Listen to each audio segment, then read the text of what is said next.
ശ്രീ വർഗീസാണ് കൊട്ടാരക്കരയിൽ നിന്ന്. ശ്രീ വർഗീസ്, താങ്കൾ എങ്ങനെയാണ് ഈ ലോക സാഹചര്യങ്ങളെ വിലയിരുത്തുക? അതെ, ഞാൻ ചോദിക്കുന്നത് എനിക്ക് ഇരട്ട ചോദ്യം ചോദിക്കാവുള്ളൂ. അതായത് റഷ്യ ഉക്രൈനെ അടിച്ചത് ഏത് രീതിയിലാണ്? അതിന്റെ ഒരു ഉത്തരം പറയാമോ?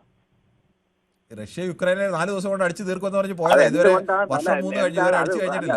ഇതുവരെ ഒരു വിജയം ഉണ്ടാക്കാൻ കഴിയാതെ ഇപ്പോഴും യുദ്ധം തുടരേണ്ടി വരുന്ന അവസ്ഥയാണ്. അന്ന് പോയ ഘട്ടത്തിലൊക്കെ എന്താണ് എല്ലാവരും പറഞ്ഞത്? അവരുടെ ടാങ്കർ 40 കിലോമീറ്റർ നീളമുള്ള അവരുടെ ആയുധം എന്തോ ആ ഒരു വ്യൂഹത്തിന്റെ പേര് ഞാൻ മറന്നു. ആ വ്യൂഹം കടന്നു വരുന്നു, അത് നേരെ എത്തുന്നു, അത് നേരെ 4 ദിവസം കൊണ്ട് എല്ലാം തകർത്ത് വിജയം നേടുന്നു. ഇപ്പൊ 3 വർഷം കഴിഞ്ഞു, ഇപ്പോഴും അവിടെ വിജയം പൂർണ്ണമായി നേടാൻ കഴിഞ്ഞിട്ടില്ല. ചോദിക്കുന്നത് അത് എന്റെ ചോദ്യം, എന്റെ ഉത്തരം അതല്ല സാറേ. ഞാൻ ചോദിക്കുന്നത് ക്ലിയർ ആണ്. അതായത് റഷ്യ എന്തിന് ഉക്രൈൻ അങ്ങോട്ട് കയറി അടിച്ചതാണോ അതോ ഉക്രൈൻ റഷ്യ കയറി അടിച്ചതാണോ? ഇതെല്ലാം നമ്മൾ കണ്ടുകൊണ്ടിരിക്കുന്നതല്ലേ. കണ്ടുകൊണ്ടിരിക്കാതെ ഉത്തരവോടെ പറയാം. അത് ഇതുമായിട്ട് എന്താണ് ബന്ധം ശ്രീ വർഗീസ്? എനിക്ക് മനസ്സിലായില്ല. ആൻസർ പറയാം. അതിന്റെ ചോദിക്കുന്നതിന് ആൻസർ പറയാം. ശ്രീ വർഗീസ്, അതും ഇതുമായിട്ട് എന്താണ് ബന്ധം? അത് ഇതുമായിട്ട് ബന്ധമുണ്ട്. എന്താ പറയുക ബന്ധം? എനിക്ക് മനസ്സിലായില്ല. അതിനും ഇതുമായിട്ട് അത് റഷ്യ കയറി അങ്ങോട്ട് അടിച്ചതിന് ആർക്കും വേവലാതി ഇല്ല. എത്രയോ രാജ്യങ്ങൾ, ഇന്ത്യ അടക്കമുള്ള രാജ്യങ്ങൾ ആ യുദ്ധം അവസാനിപ്പിക്കാൻ വേണ്ടി അതിശക്തമായ ഇടപെടലുകൾ നടത്തണമെന്ന് പറഞ്ഞില്ലേ? അവിടെ ഈ പെണ്ണുങ്ങളും കൊച്ചുങ്ങളും ഒന്നും ഇല്ലയോ ഈ യുക്രൈനില്? അത് എത്രയോ കാലമായി പറയുന്നു ശ്രീ വർഗീസ്. യുക്രൈൻ ആയാലും റഷ്യ ആയാലും യുദ്ധം അവസാനിപ്പിക്കുന്ന ലോകം മുഴുവൻ പറഞ്ഞുകൊണ്ടിരിക്കുകയല്ലേ. അവിടെ ആരാണ് ഈ യുദ്ധം അവസാനിപ്പിക്കാൻ പലപ്പോഴും യുദ്ധത്തിന്റെ അന്തരീക്ഷം അവസാനിപ്പിക്കാനുള്ള അന്തരീക്ഷം വരുമ്പോൾ അതെല്ലാം തകർക്കുന്ന ആരാണ്? ഇസ്രയേല് ഇത്രയും കൊച്ചുങ്ങളെയും പെണ്ണുങ്ങളെയും കൊന്നു എന്ന് പറയുന്നു. അത് ഇത്രയും ഗാസയെന്ന്, അത് എന്തുകൊണ്ടാണ് അത് കൊന്നാനുള്ള കാരണം, റീസൺ ആരാണ് എന്തിന്റെ പേരിലായാലും ശ്രീ വർഗീസ്, എന്തിന്റെ പേരിലായാലും ഇസ്രയേൽ ലോകത്ത് നടത്തിയിട്ടുള്ള നരഹത്യയുടെ കണക്കെടുത്ത് നോക്കിയാൽ മറ്റു ലോകത്തെ ഒരു രാജ്യങ്ങളും ആ തരത്തിലേക്കുള്ള നരഹത്യക്ക് തുനിഞ്ഞിട്ടില്ല. നരേറ്റീവാണത്. ഒരു നരേറ്റീവ് അല്ല, പിടഞ്ഞു വീട് മരിക്കുന്ന കുഞ്ഞുങ്ങൾ എന്ത് നരേറ്റീവ്? അത് ഏതോ ആയിക്കോട്ടെ, അവരെ ഏത് പക്ഷത്തെ ആയിക്കോട്ടെ, അതിനകത്ത് എന്ത് നരേറ്റീവ്? അത് നിങ്ങൾ ഉണ്ടാക്കുന്ന മീഡിയകൾ ഉണ്ടാക്കുന്ന, നിങ്ങൾക്ക് കുറെ പേരുടെ സപ്പോർട്ട് കിട്ടാൻ വേണ്ടി ഞങ്ങൾക്ക് ആരുടെ സപ്പോർട്ട് കിട്ടാൻ ശ്രീ വർഗീസ്? കൂടുതൽ പേരുടെ സപ്പോർട്ടൊക്കെ ഈ ശക്തന്മാർക്കല്ലേ ഉള്ളത്. ലോകത്ത് എവിടെ അനീതി കണ്ടാൽ അനീതിക്കെതിരെ പ്രതികരിക്കുക, അത്രേ ഉള്ളൂ. ഞാൻ യുദ്ധത്തിന് എതിരായിട്ടുള്ളൊരു കാര്യമാണ്. പക്ഷെ ഞാൻ ചോദിക്കുന്നത് ഇതിന്റെ റീസൺ ഉണ്ടായത് എവിടെ നിന്നാണ്? ഇത്രയും കുട്ടികളും കുഞ്ഞുങ്ങളും ചാവണം. താങ്കൾ ഇതിന്റെ വിഷയങ്ങൾ പറയും, പഴയ പഴയ യുദ്ധങ്ങളുടെ മൊത്തം കണക്കെടുക്കാതെ താങ്കൾ ഇതിന്റെ കാര്യം പറയും. ഞാൻ ഇതിന്റെ കാര്യം പറയാം. ഈ ഇറാന് അവരുടെ ജനങ്ങളുടെ ഡെവലപ്പിന് വേണ്ടി അവരുടെ ജനങ്ങളുടെ കാര്യം, ഇറാനികളെ പറ്റി എനിക്കറിയാം. ഞാൻ യു എയിൽ വർക്ക് ചെയ്തതാണ്. അപ്പൊ യു എയിൽ അതിന്റെ ഒരുപാട് ഇറാനികള് പിന്നെ സ്ഥാപനങ്ങളും കച്ചവടങ്ങളും കാര്യങ്ങളും ചെയ്യുന്നവർ നല്ല മനുഷ്യരാണ് ഇറാനികൾ. പക്ഷെ അവിടുത്തെ ഭരണകൂടമാണ് പ്രശ്നം, ജനങ്ങളല്ല പ്രശ്നം. അവിടുത്തെ ഇറാനിലെ ജനങ്ങളോടെ ഒരു ഇന്ത്യക്കാരനും എതിർപ്പില്ല. കാരണം അറിയാവുന്ന ഇറാനികളെ പറ്റി അറിയാവുന്നവർക്ക് നല്ല മതിപ്പാണ് ഇറാനികളെ പറ്റി. പക്ഷേ പ്രശ്നം അവിടുത്തെ ഭരണകൂടമാണ്. അവരെന്തിനുകൊണ്ടാണ് ഈ ഹമാസിനെ വളർത്തിയത്? എന്തിനാണ് ഹിസ്ബുളെ വളർത്തുന്നത്? എന്തിനാണ് ഈ ഊത്തികളെ വളർത്തുന്നത്? ഇതെന്തിനു വേണ്ടിയാണ്? ചോദിച്ചാൽ ഇപ്പോൾ ഏറ്റവും അവസാനം ഇറാഖിലെ കുർദിഷ് സേനയ്ക്ക് പണം നൽകി, ആയുധം നൽകി ഇറാനെതിരെ തിരിച്ചുവിടുന്നത്.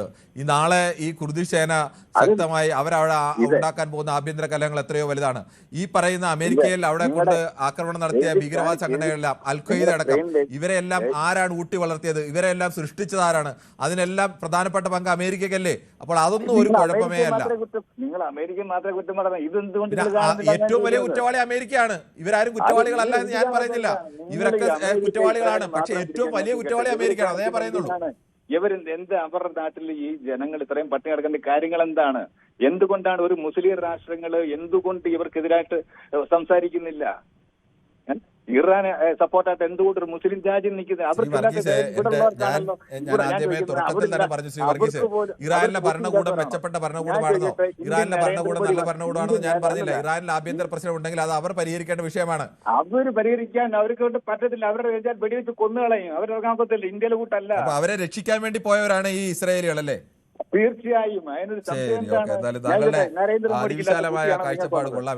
ഇറാനിലെ സാധാരണക്കാരെ രക്ഷിക്കാൻ വേണ്ടിയുള്ള ബെഞ്ചമിൻ നെതന്യാഹുവിന്റെ ശ്രമമാണ്. ഇന്ത്യ അറിയപ്പെട്ടത് നരേന്ദ്രമോദി വന്നതിന് ശേഷമാണ്. അതല്ലെന്ന് പറയാൻ പറ്റുമോ? എന്താണ് ഇന്ത്യ ലോകരാജ്യങ്ങളുടെ മുന്നിൽ അറിയപ്പെട്ടത് നരേന്ദ്രമോദി വന്നതിന് ശേഷം? ഇന്ത്യ ലോകരാജ്യങ്ങളുടെ മുന്നിൽ അറിയപ്പെട്ടത് ശ്രീ വർഗീസ് നരേന്ദ്രമോദി വന്ന ശേഷമൊന്നുമല്ല. ഇന്ത്യ ലോകരാജ്യങ്ങൾ, ഇന്ത്യ സ്വതന്ത്രമായ കാലം മുതൽ, നെഹ്റുവിന്റെ കാലം മുതൽ ലോകത്ത് വലിയ അംഗീകാരമുള്ള രാജ്യമാണ് ഇന്ത്യ. അത് ആ അംഗീകാരത്തെ നരേന്ദ്രമോദിയുടെ കാലത്തും അത് മെച്ചപ്പെടുത്ത രീതിയിൽ മുന്നോട്ട് കൊണ്ടുപോയിട്ടുണ്ട്. അതിന് യാതൊരു സംശയമില്ല. അത് നെഹ്റുവിന് അല്ലാതെ ഈ മോദി വന്നതുകൊണ്ടല്ല ഇന്ത്യ ഈ തലത്തിലേക്ക് എത്തിയത്. മോദി വന്നത് മെച്ചപ്പെടുത്തിയിട്ടുണ്ട് എന്നതിനും സംശയമില്ല. അവർക്കില്ലാത്ത ബുദ്ധിയാണോ നിങ്ങൾക്ക് എല്ലാവർക്കും ഉള്ളത്? കേട്ടില്ല. അവർക്കറിയാം എങ്ങനെ രാജ്യങ്ങളുടെ കാര്യങ്ങൾ കൈകാര്യം ചെയ്യണം. ഇന്ത്യയുടെ നാളത്തെ പുരോഗതിക്ക് എന്താണ് നമുക്ക് ആവശ്യമെന്ന് ഇന്ത്യ ഗവൺമെന്റിന്റെ ബുദ്ധിയുണ്ട്. അവർക്ക് ഐഡിയ ഉണ്ട്. അല്ല, അതല്ലല്ലോ ഇവിടെ വിഷയം. ഇന്ത്യ ഗവൺമെന്റ് ബുദ്ധിയുണ്ടോ ബുദ്ധിയില്ലയോ ഇന്ത്യ ഗവൺമെന്റ് എണ്ണ വാങ്ങിക്കണമെങ്കിൽ അമേരിക്കയുടെ അനുമതി വേണോ ഇല്ലയോ എന്നുള്ളതല്ലോ നമ്മുടെ ചോദ്യം. ഇന്ത്യ എണ്ണ വാങ്ങാതിരിക്കുമല്ലോ, ഇന്ത്യ എണ്ണ വാങ്ങുന്നുണ്ടല്ലോ. ശരി, താങ്കളുടെ അഭിപ്രായം അങ്ങനെ. ശ്രീ സദാനന്ദനാണ് കോഴിക്കോട്. ശ്രീ സദാനന്ദൻ, താങ്കൾ എങ്ങനെയാണ് ഇപ്പോഴത്തെ ഈ വിഷയത്തെ കാണുന്നത്? നമസ്കാരം. അതില് പിന്നെ ഞാൻ ഇതിങ്ങനെ കേട്ടുകൊണ്ടിരിക്കുകയാണ് ലൈവ്. ശരി, പറഞ്ഞോളൂ. അപ്പോ ഒന്നാമത് എന്താന്ന് പറഞ്ഞാൽ ഈ യുദ്ധത്തില് വളരെ ഒരു ദുഃഖകരമായ കാര്യമാണ് തുടക്കത്തില്.